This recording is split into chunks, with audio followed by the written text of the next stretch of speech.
semangat selalu. Ya jadi kita perlu percaya bahwa kalau saudara hari-hari ini masih hidup, itu mujizat. Amin. Nah untuk itu kita masuk di bulan Oktober ini, kita punya tema bicara tentang movement atau kegerakan atau pergerakan. Nah kita perlu tahu bahwa tubuh yang sehat itu membutuhkan kegerakan. Ya. Sedangkan pikiran yang sehat itu pasti membutuhkan ketenangan. Nah gereja itu adalah tubuh Kristus.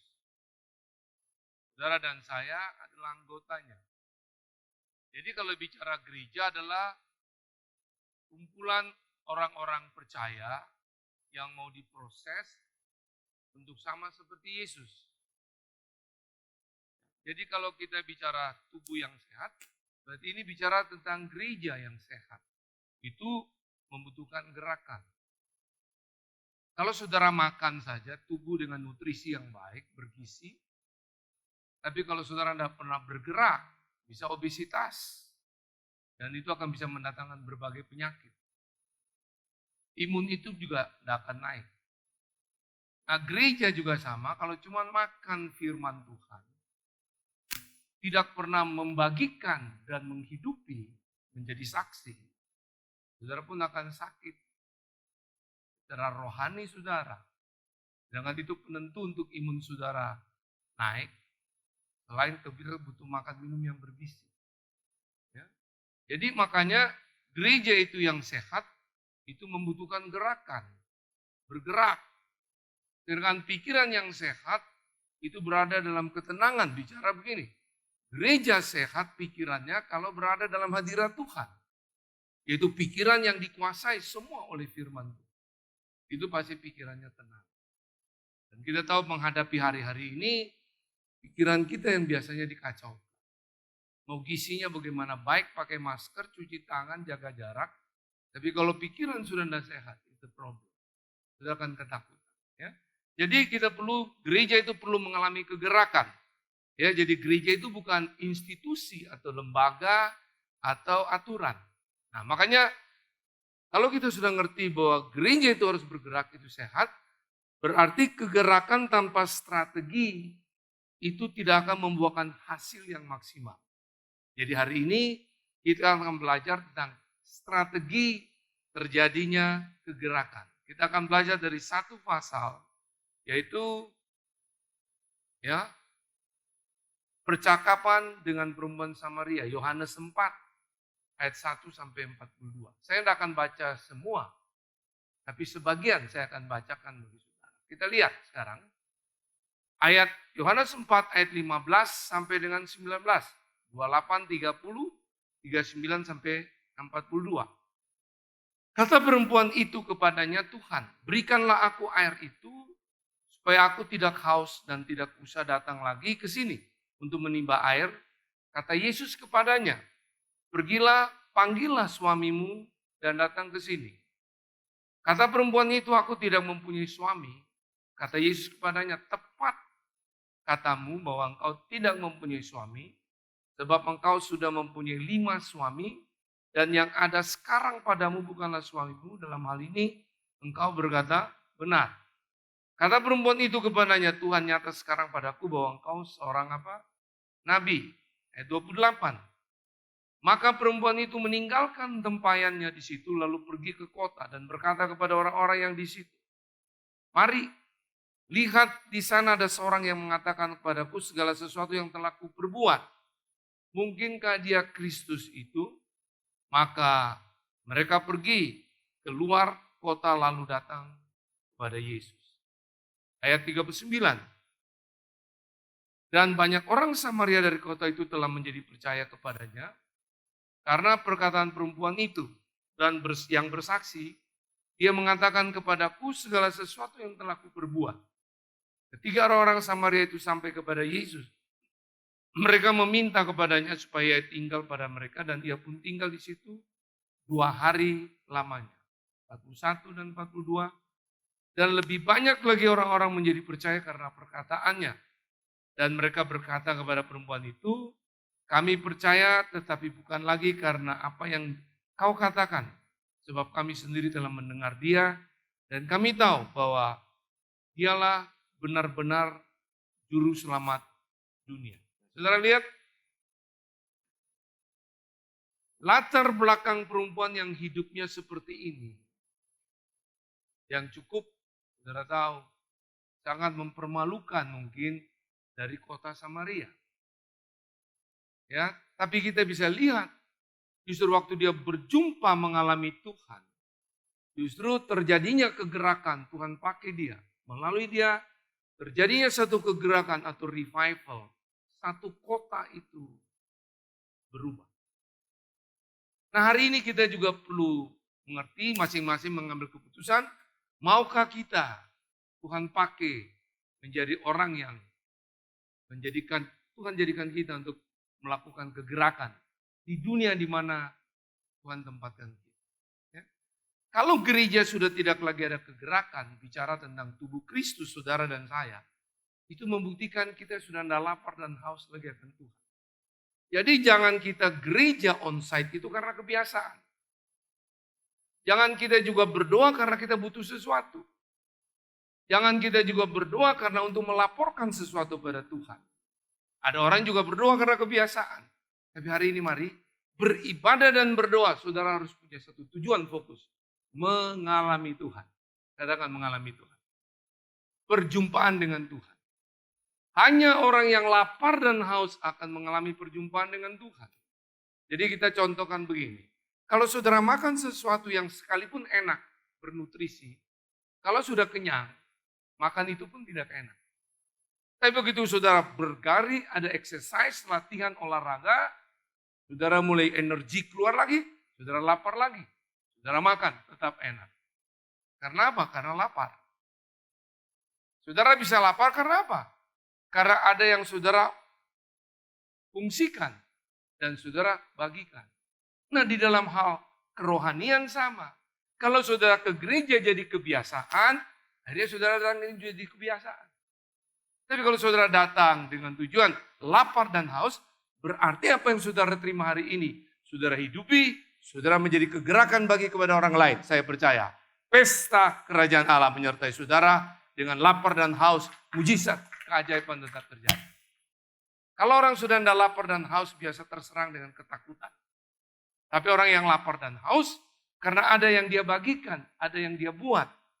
Dan dia syukuri kalau dia masih hidup karena ada kesempatan untuk menjadi kegerakan lagi, roh ketakutan, khawatir itu akan hilang. Haleluya. Ada satu ilustrasi yang bagus saya dapat itu dari satu pembicara. Dibilang sanitizer itu perlu wadah untuk bisa menyemprot itu sanitizer. Nah, wadah itu berbicara sanitizer kita adalah firman Tuhan. Itu adalah perlu wadah, hati dan pikiran saudara. Kalau hati dan pikiran saudara menjadi wadah untuk dipenuhi firman, saudara semprot itu firman. Virus apapun akan mati.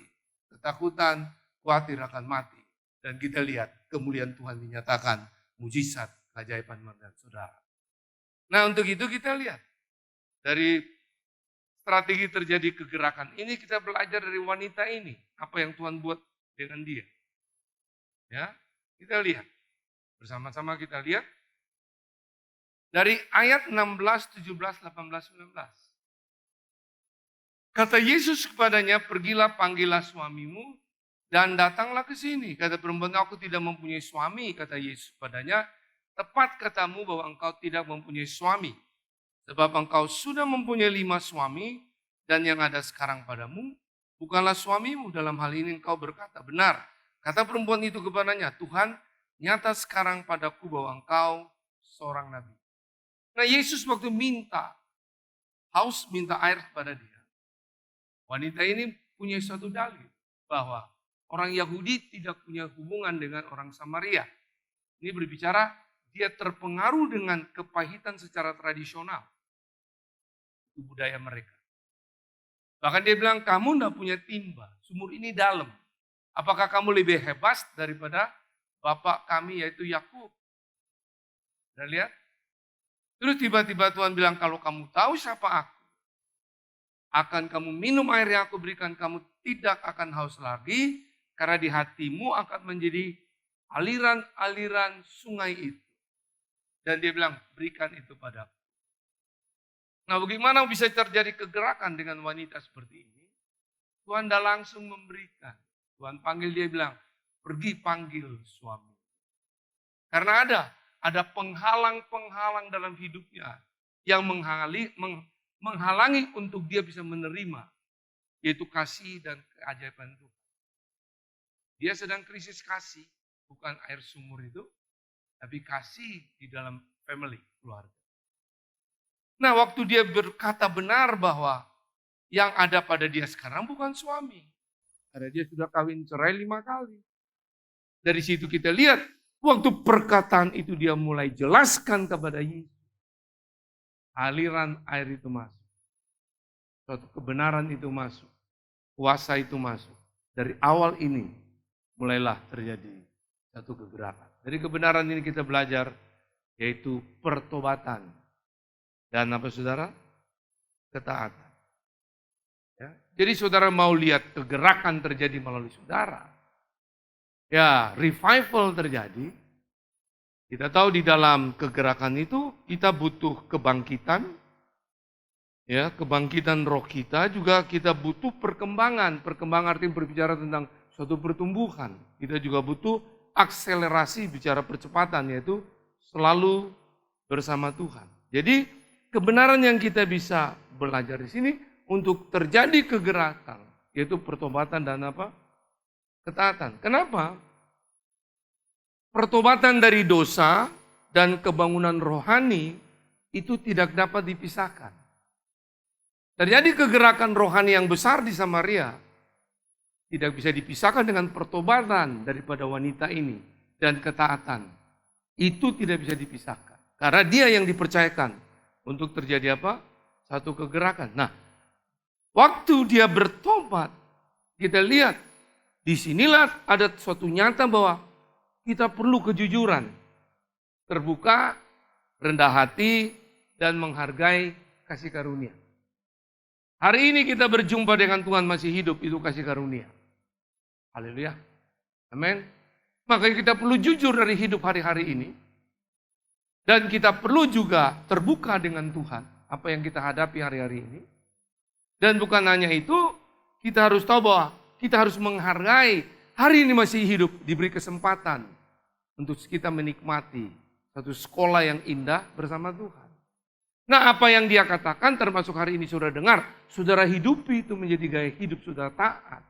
Saya percaya bukan hanya saudara mengalami satu perubahan, bukan hanya saudara mengalami diberkati, saudara menjadi orang-orang yang dipakai untuk menjadi penggerak. Terjadinya satu kegerakan di dunia saudara untuk ada pesta kebangunan rohani. Ya, ini ya. Jadi sebuah langkah pertobatan dan ketaatan itu bisa menjadi getaran atau goncangan yang membawa sebuah kegerakan Tuhan yang besar dan bisa menyapa kebebasan serta melepaskan kebebasan itu bagi banyak orang. Dia yang terikat dengan kawin cerai, waktu dengan pertobatan dan ketaatan, dia membawa getaran itu ke kota Samaria. Dan kegetaran yang membawa kebebasan hidupnya melepaskan orang-orang kota Samaria. Dan di situ banyak lutut bertelut. Banyak lidah mengaku, oh Yesus itu Tuhan. Jadi ingat, pertobatan dan ketaatan. Itu kalau kita mau melihat terjadi kegerakan. Kalau enggak, kalau gereja tidak mengerti ini, kita main-main dengan dosa dan kita sembunyikan, percayalah itu tidak akan terjadi. Saudara mau lihat berkat Tuhan justru di dalam keadaan-keadaan krisis seperti ini, saudara dicek, introspeksi. Masih ada apa lagi?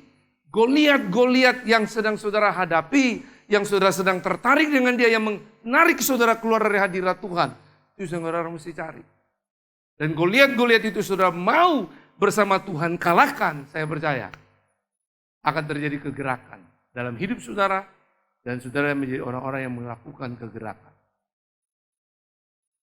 Ya, Itu kebenaran yang pertama. Kita lihat yang kedua.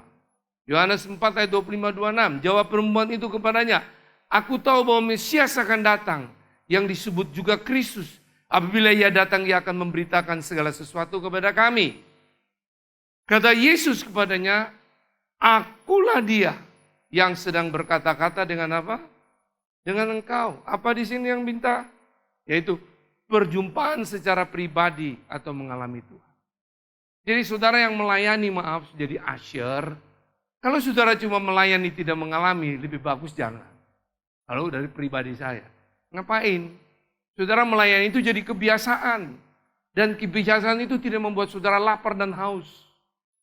Tapi orang yang lapar dan haus artinya apa yang dia makan, dia kunyah, dia latih, dan dia bagikan kepada orang lain. Dan minggu depan dia datang, dia lapar dan haus lagi. Hanya orang yang lapar dan haus akan mengalami penjumpaan secara pribadi dan mengalami Tuhan. Mau lapar dan haus? Lakukan, hidupi, dan bagikan. Makanya bagaimana saudara kalau lihat ada orang bilang mulai jenuh sekarang ya, dengan onsite dan banyak yang ketakutan, ada yang mulai bilang gini, saya nanti sesudah Januari mungkin baru saya akan ikut apa? Onsite. Itu alasan yang sangat-sangat mendukakan Tuhan bagi saya. Ya, saudara tahu besok saudara masih hidup. Betul? Ada lagi yang bilang nih, saya lagi punya pembawaan penyakit, mau bawa sampai terus sampai mati. Sedangkan Tuhan bilang oleh bilur-bilurnya kamu sudah sembuh. Atau kamu onsite yang Tuhan minta, atau mujizat terjadi. Tapi kita tidak maksa saudara harus onsite atau online, itu pilihan saudara. Hari ini kita harus punya pengertian yang benar, baru untuk namanya perjumpaan secara pribadi atau mengalami itu. Ya, setuju? Yang setuju lambaikan tangan saudara. Itu putusan di tangan saudara, tapi perlu pengertian-pengertian ini supaya kita tidak keliru dalam hal ini. Ya, baik. Waktu kita menerima identitas dalam Yesus Kristus Tuhan, itu kita mengalami pencapaian yang sejati yang hanya datang dari Tuhan. Tadi identitas kita adalah hamba, terima dia jadi anak. Seperti wanita ini. Dan kita lihat penyembahan itu bukan suatu pertunjukan yang kita tampilkan. Ya. Tapi suatu hadirat yang kita alami. Itu dia. Jadi penyembahan itu makanya wanita ini bilang, nenek moyang kami di atas gunung. Yesus, ada yang bilang orang Yahudi Yerusalem. Yesus bilang bukan soal di atas gunung atau Yerusalem. Tapi penyembahan dalam roh dan kebenaran. Itu bicara tentang mengalami satu hadirat Tuhan. Bukan penampilan. Ya. Jadi itu supaya kita jelas. Waktu kita mengalami kasih Tuhan lebih dan dalam lagi, itu membuat kita bisa membagikan kepada orang lain. Wanita ini krisis kasih. Makanya dia kawin cerai. Begitu air kehidupan, the living water itu dia terima. Beda. Kasih itulah yang diperdulikan. Buktinya, tadinya prioritas pertama dia pergi ke sumur cari air. Ya, dia orang yang tertolak, orang yang tidak dihargai di kota itu. Makanya cari airnya jam 12 siang. Pada umum orang pagi hari atau sore hari. Tidak diterima. Tapi waktu kasih itu merubah hidupnya. Berubah sebagai anak. Justru dia memberitakan kepada orang yang menolak dia. Itulah kegerakan. Karena mengalami perjumpaan secara pribadi bersama dengan Tuhan. 28, 29, 30. Maka perempuan itu meninggalkan tempayannya di situ. Lalu pergi ke kota dan berkata kepada orang-orang yang di situ. Mari lihat, di sana ada orang yang mengatakan kepadaku segala sesuatu yang telah kuperbuat. Mungkinkah dia Kristus? Maka mereka pun pergi keluar kota lalu apa? Datang kepada Yesus. Di sini kita ada ketemukan dua kebenaran. Kebenaran yang pertama di sini adalah hati yang mengasihi. Ya. Setiap kegerakan Tuhan itu menuju kehidupan dalam ekspresi dari hati yang mengasihi. Kalau saudara tidak punya hati yang mengasihi, tidak mungkin saudara mau membagikan kepada orang lain. Wanita ini, sekalipun orang menolak dia, orang tidak senang dengan dia, tapi hatinya mengasihi. Dan orang yang mengasihi pasti mengampuni. Orang yang mengampuni pasti mengasihi. Percayalah di tengah-tengah COVID-19 ini, kalau hatimu mengasihi, selalu ingin membagikan, saya percaya saudara tidak akan berkekurangan. Mungkin saudara bilang, duit saya tidak ada. Saudara punya doa. Saudara punya firman. Saudara punya pengalaman dengan Tuhan. Saudara disembuhkan dari penyakit. Coba itu saudara bagikan. Ya. Saudara tidak usah tunggu sampai harus punya banyak. Tapi apa yang ada padamu mulai saudara bertindak untuk punya hati yang mengasihi. Dan saya percaya tidak akan berkurangan. Pikiran saudara harus terus ditambahkan oleh kebenaran. Ya. Dan ingat, kita sebagai gereja yang sudah percaya Yesus, kita sudah di-equip, diperlengkapi dengan berkat. Mana Pak? Karena konotasi saudara berkat itu uang. Hari ini supaya ngerti. Kejadian 1, dia ciptakan kita imago Dei, sama seperti Yesus. Kita disuruh taklukkan bumi serta isinya. Karena saya tanya, sabuk itu dari kulit sapi. Sapi siapa yang kasih? Itu kan berkat. Cuma manusia berinovasi dengan talenta bakat, itu pun dari Tuhan.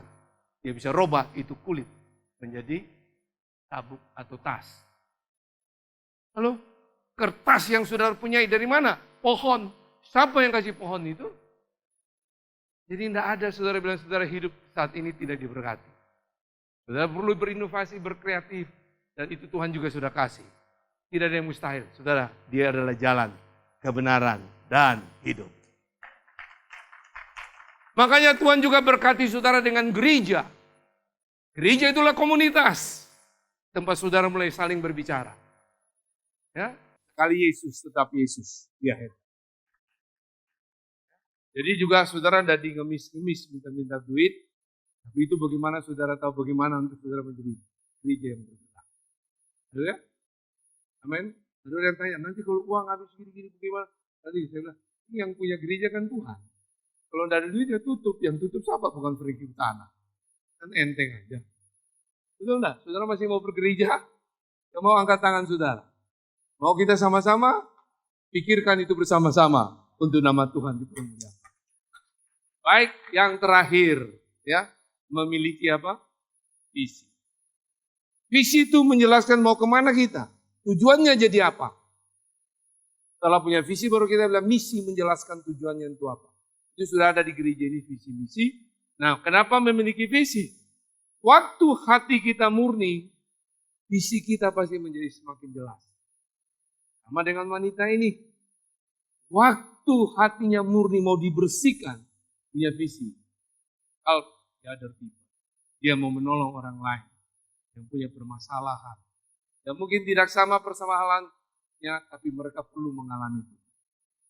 Betul ya? Selama hati kita tidak murni, itu tidak jelas. Dan saudara percayalah kepada pemberi visi. Siapa itu? Tuhan. Saudara mau menyaksikan tentang pemberi visi itu. Ya, bukan hanya itu.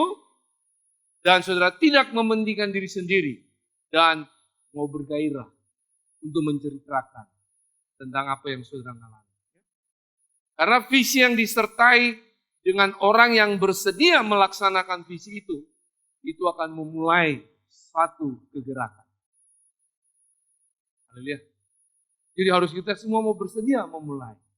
Itu akan terjadi suatu apa? Kegerakan. Karena si visi itu membutuhkan orang yang mau memperjuangkan tujuannya. Apa yang Tuhan berikan tujuan itu untuk kita. Ya?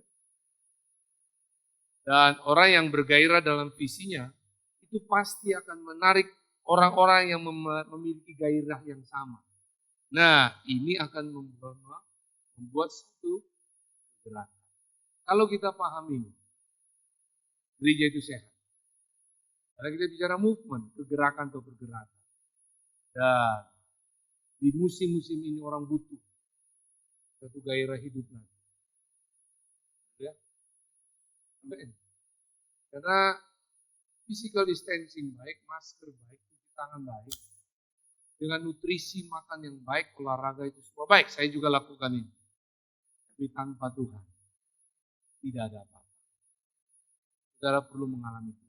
Makanya saya orang bertanya, kenapa ada olahragawan juga mati? Kenapa juga dokter mati? Ada juga pendeta mati. Saudara, jangan usahlah cari-cari itu. Kita tahu jumlah di Indonesia hampir 11.000 yang sudah meninggal. Kalau hari ini sudah masih duduk dalam hadiratnya.